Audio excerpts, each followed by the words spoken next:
So I have a friend of mine who moved away from the city and bought a place up north of Toronto.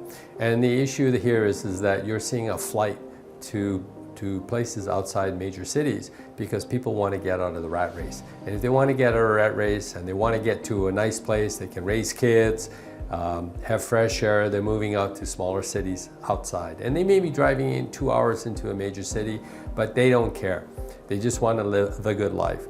And if anything COVID taught us is that you need to have an office in your home.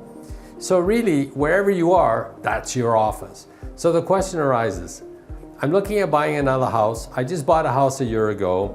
The house prices have gone up 10, 20, 30% in my neighborhood. What should I do? So I always go, do you own a house now? The answer is yes. Do you plan to live in your house for a long time?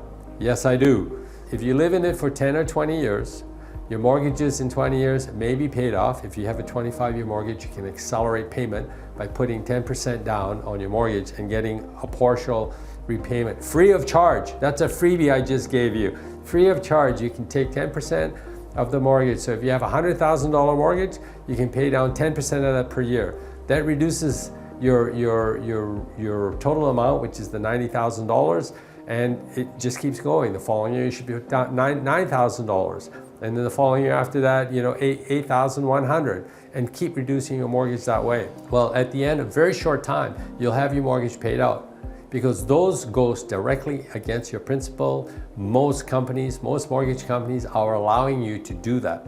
So why don't you take a freebie out there? Credit cards. Don't be spending money on credit card interest. Pay off your credit cards every month. Go down to zero. Sometimes it's hard. I get it. But you should always be paying off your credit cards. Going back to homes, so what do?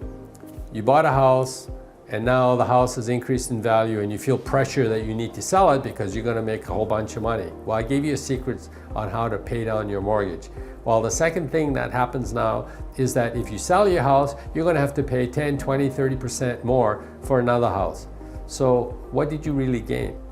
Paying down the mortgage is one of the most important things that you can do for yourself, whether you live in a big city or a small city, and take advantage of those freebies that mortgage companies allow you to pay down your mortgage early. Do that and you'll be a big winner. Send me a note in 5 years and tell me how grateful you are for that piece of advice. It's free advice.